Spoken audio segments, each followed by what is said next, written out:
Hey everyone, today we'll be taking a look at an awesome replay from T1 Cuzz in which he absolutely hard carried jungle diffs a game with multiple Korean pros in it. The whole way, we'll be quizzing you through the choices that he makes to carry, checking to see if you would do the same thing, then explaining why he's doing what he's doing so you can learn from one of the very best. But before we jump into the action, let's start with one of the single most crucial aspects to any win, coming up with a game plan. And here we have the comps for this game with Cuzz piloting Gragas. So, how would you approach this game? Where would you start your jungle route? Which lanes are you going to focus on most? Are you going to try to disrupt the enemy jungler? All that good stuff. Take as long as you like to think here, pausing if you need. This really is crucial stuff.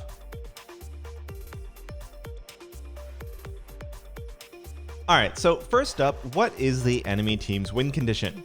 We should all be able to see this one really easily. It's Kog'Maw, right?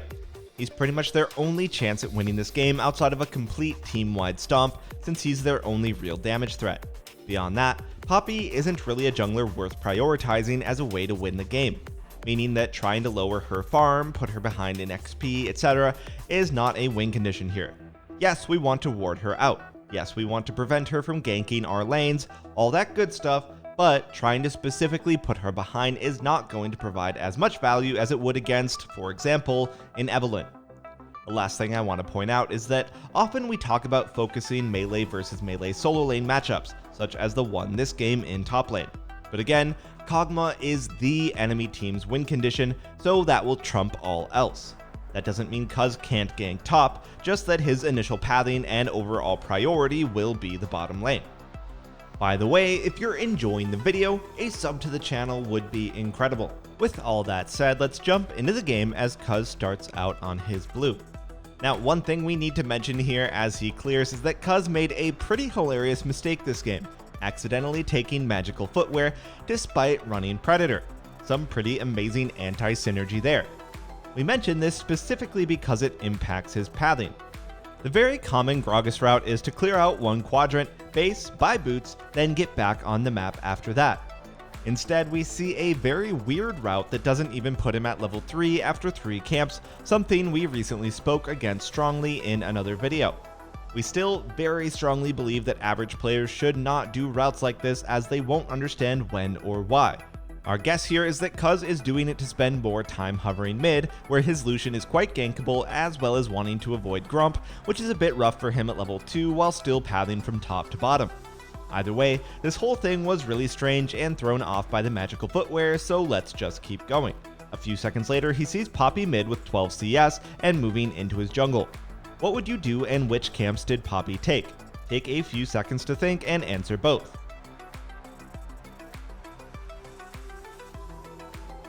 So first, hopefully you knew right away that Poppy took blue, Grump, and wolves for level 3. This is the only realistic option here. And as for Cuzz, he's going to skip red, going to Krugs, worried about being invaded on since he's super weak and only level 2 right now. Thankfully, he sees Poppy moving back through mid and can safely take his red, but you can see how dangerous a route like this could be against a more dangerous early jungler with lane prio. After red, what would you do next? Here are the lane states. Take a few seconds to think. If you said to ignore mid and run straight bottom, that's absolutely correct. Galio is certainly about to recall and teleport back to lane, and we see Poppy topside, so Lucian is not in any danger. Beyond that, bot lane must stay to fix this wave. This is a perfect opportunity to gank. And sure enough, we can see that Cuzz is able to head over to bot lane and just pick up 2 super easy kills in honestly a weirdly simple gank. But that's the power of ganking a lane when the wave is in the right spot and you know where the enemy jungler is. Anyway, after this, what would you do next? If you said bot scuttle, yeah, of course. Bot wave was freezable and Kalista was healthy, so no need to try to push there. What about now? Which camp are you taking next? If you said Poppy's wolves, really nice job as that's exactly where Cuzz heads, arriving just as they respawn. We know exactly which camps Poppy killed in her bot side, going blue, Grump, wolves.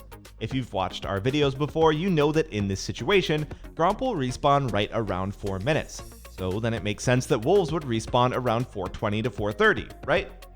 Once again, this is how we can use one small piece of information to pick up other advantages off of the back of it.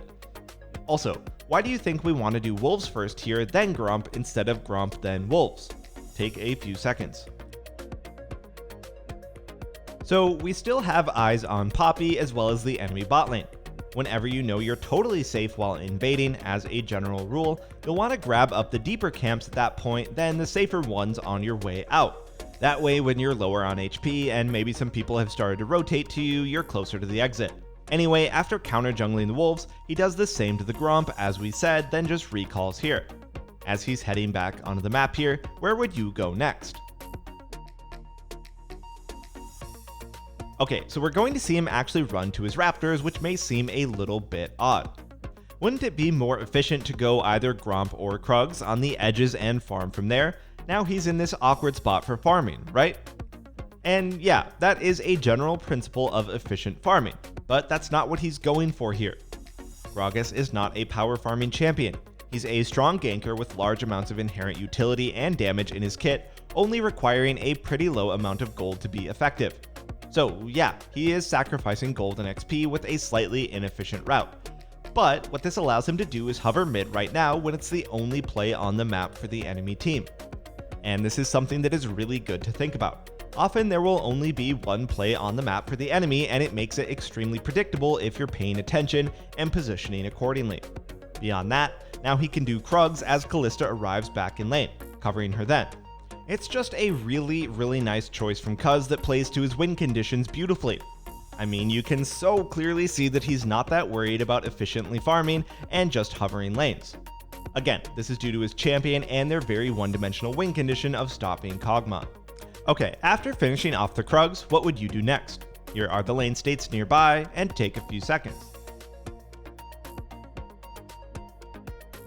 If you said to go bottom because that's the game plan, nice job. If you said to go bottom because it's the game plan and it's about to push out, even better. Thanks to the even minion rule, Cuzz's bot lane can allow this wave to push into them.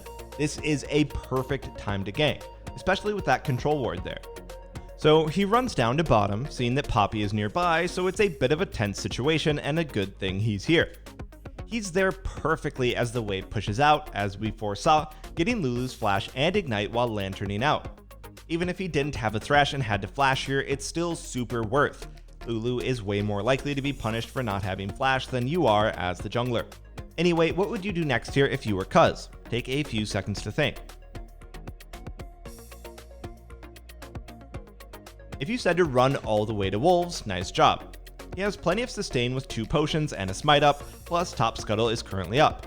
Running across the whole map like this feels bad and is the price that we're paying for our lane-centric play. After wolves, what would you do next? Keep farming your jungle, move into the river for scuttle, or gank? Take a few seconds to think. If you said scuttle, nice job. He's pretty close to and also very nearly level 6. So scuttle is a great option for him now, as it's going to increase his power level by a lot and doesn't take very long. But what about after scuttle? Back to take blue or gank a lane? What do you think? If you said to dive top lane, hell yeah.